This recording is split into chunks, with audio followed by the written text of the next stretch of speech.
picked up a couple of these 3-axis joysticks. So they have 2 potentiometers at the base, like a normal joystick for X and Y, and then there's also one for twist, and there's also a button at the top here. So it's 3-axis and 1 button. China special. There's this rubber ring at the base. I'll try to get that in the light. I'm gonna try to like seal the dust out. Looks like mounting pattern. I'm not actually sure how they intend for this to be mounted. It comes with 4 screws. It might go through. Yeah, I might intend on like basically clamping through to the plastic base here. If you can see, yeah. So it would kind of like sit like that and focus. Screw like through this top ring and the boot down into the base here. This upper assembly looks like we could replace if we wanted to make it larger diameter or have like a feature on it. Seems like it'd be easy to 3D print like another part. Yeah, you could put like a flat on it so you'd know where 0 was, although it is self-centering, and not sure how hard it would be to feed more wires down it, but it's possible that we could integrate more buttons as well, or change the location of them to be like on this ring. But yeah, this is just like a sandwiched part that screws down from these screws. So it looks like it'd be fairly easy to hack and easy to maintain. Yeah, this could be used for swerve, like a custom swerve joystick, or even to replace like the small 2-axis sticks that we've used in the past on the custom joysticks, or button boxes, I should say. Yeah, model. Yeah, hopefully that's clear enough. There we go.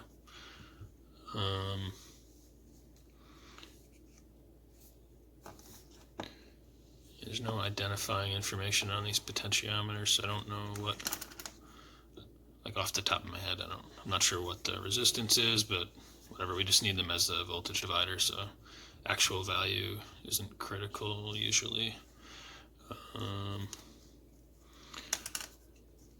Yeah, I don't know, feels decent, might be worth testing out.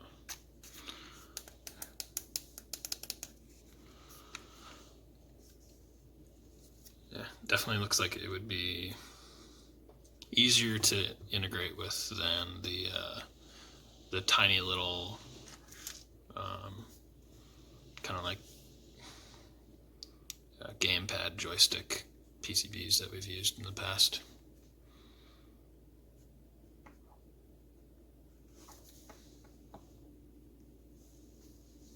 Took apart the upper,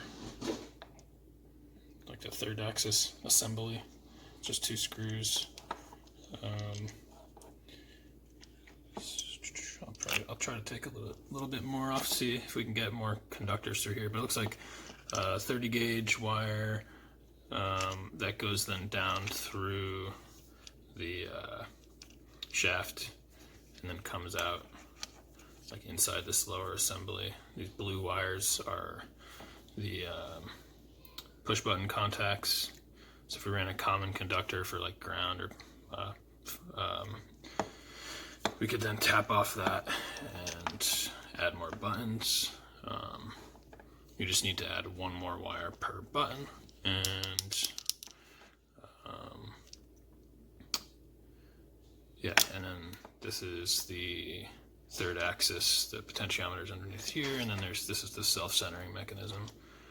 So it looks like it's only about, I don't know, like 90 degrees stroke. That's 0. Yeah, so. Alright, so this plate sits on top of the third axis rotation. There's 2 screws which couple it, and then there's like a tab that protrudes that engages and constrains rotation. It engages these tabs here which connect to the spring, and constrains like how far this can rotate. So if you wanted to change the 90-degree stroke limit, you would need to modify this part, as far as I can tell. It's the self-centering mechanism. It just press fits on the top of the potentiometer right there.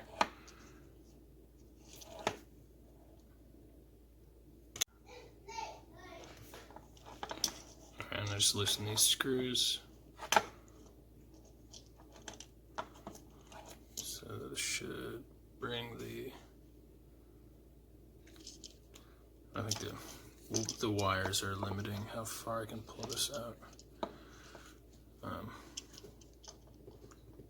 Alright, but inside, yeah, you've got the potentiometer and